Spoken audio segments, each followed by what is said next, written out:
오늘의 말씀 열왕기상 3장 16절에서 22절 말씀입니다. 그때 창기 두 여자가 왕에게 와서 그 앞에 서며 한 여자는 말하되, 내 주여, 나와 이 여자가 한 집에서 사는데 내가 그와 함께 집에 있으며 해산하였더니 내가 해산한 지 사흘 만에 이 여자도 해산하고 우리가 함께 있었고 우리 둘 외에는 집에 다른 사람이 없었나이다.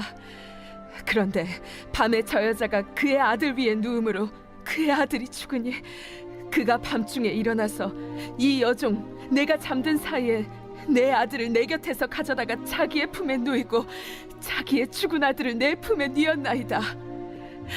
아침에 내가 내 아들을 젖먹이려고 일어나 본즉 죽었기로 내가 아침에 자세히 보니 내가 낳은 아들이 아니더이다. 하매 다른 여자는 이르되, 아니라 산 것은 내 아들이요 죽은 것은 내 아들이라. 이 여자는 이르되, 아니라 죽은 것이 내 아들이요 산 것이 내 아들이라 하며 왕 앞에서 그와 같이 쟁론하는지라. 기본산 땅에서 일천번제를 드리며 하나님 앞에 겸손한 모습을 보였던 솔로몬에게 하나님께서는 꿈에 나타나셔서 무엇을 원하는지 물어보셨습니다. 솔로몬은 지혜를 구하였고 그 대답을 기뻐하신 하나님께서는 그가 구한 지혜 외에도 부귀와 영광까지도 허락하셨습니다.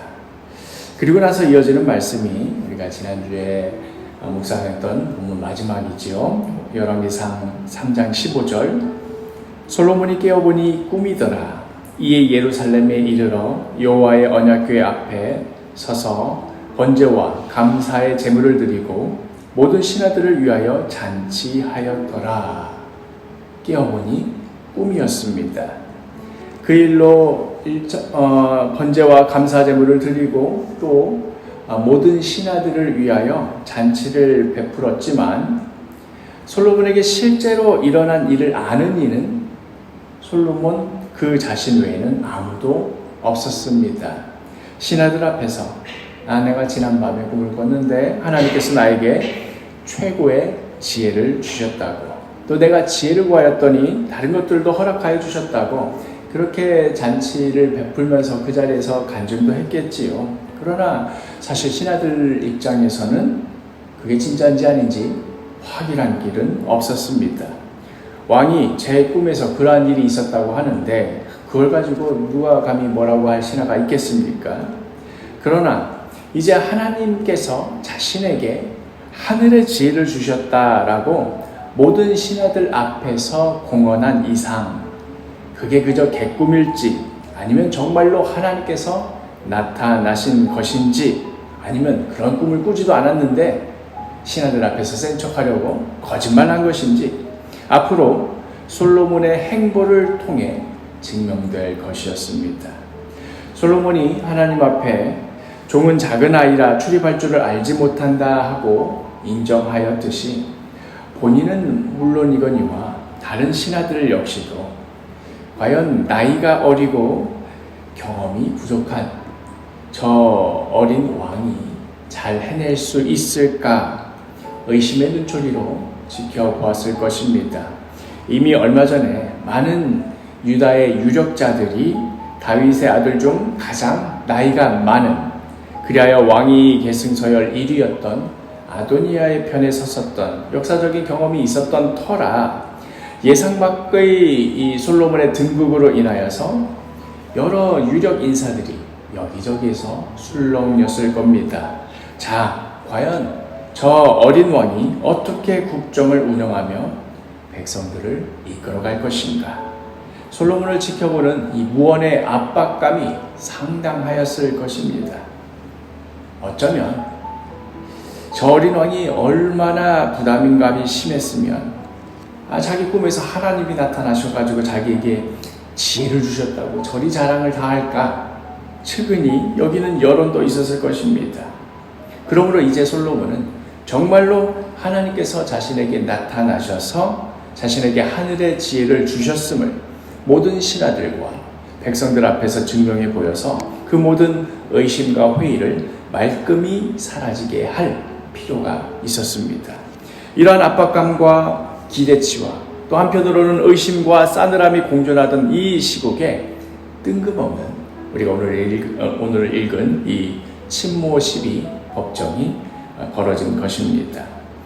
16절에 그때에 창기 두 여자가 왕에게 와서 그 앞에 서며 그때에 이런 솔로몬을 향해서 바라보고 있는 이런 의심의 눈초리 혹은 저 어린 왕이 잘할 수 있을까 하는 그런 시점에 하필이면 이런 일이 벌어진 겁니다.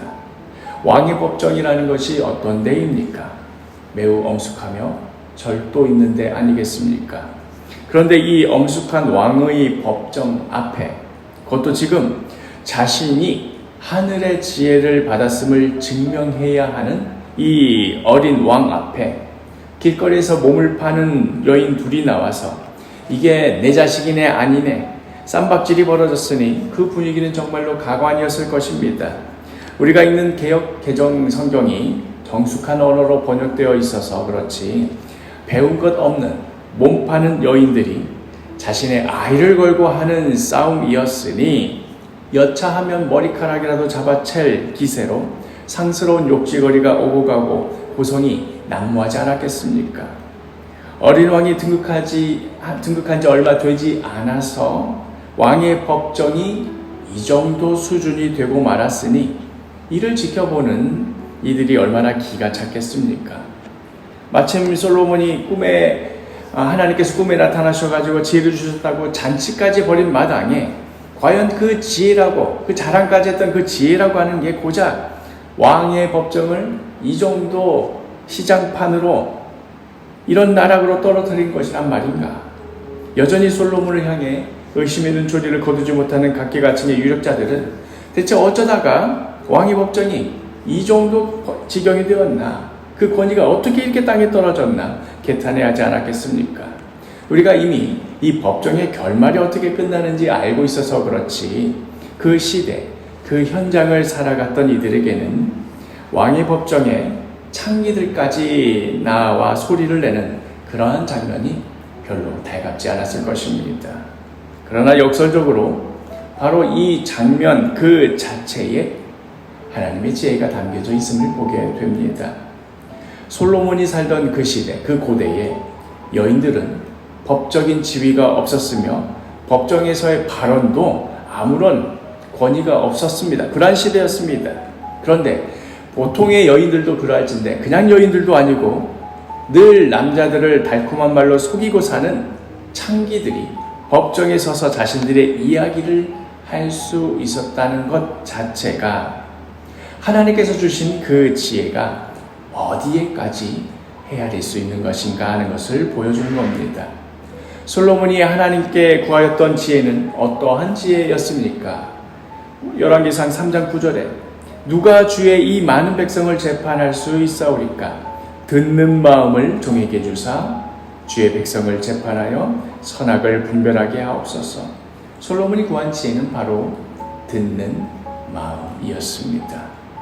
감히 여인이 법정에 나와 이런 소리 저런 소리 한다며 타박을 했을 그 시대에 솔로몬은 창기들까지도 법정에 나와 자신의 억울함을 하소연할 수 있도록 그 듣는 마음을 활짝 열었던 것입니다. 높고 높은 왕의 지위에 있지만 백성들의 낮고 낮은 자리의 소리에까지 귀를 기울인 것, 이것이 바로 솔로몬이 보여주었던 지혜였던 것입니다. 또한 이 지혜는 오늘 살아가는 우리들에게도 참으로 귀한 지혜일 것입니다.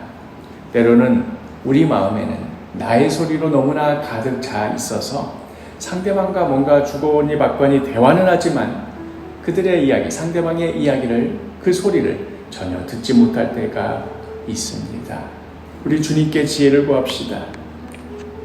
듣는 마음을 주시도록 겸손히 자신을 낮추어 경청하는 태도를 갖도록 주님께 지혜를 구합시다. 그리하여 오늘 하루도 우리를 부르신 그 부르심의 자리에서 하늘의 지혜로 나의 이웃들의 소리에 귀를 기울이며 그들을 다독이며 보듬으며 살아가는 복된 하루가 되기를 간절히 축복합니다.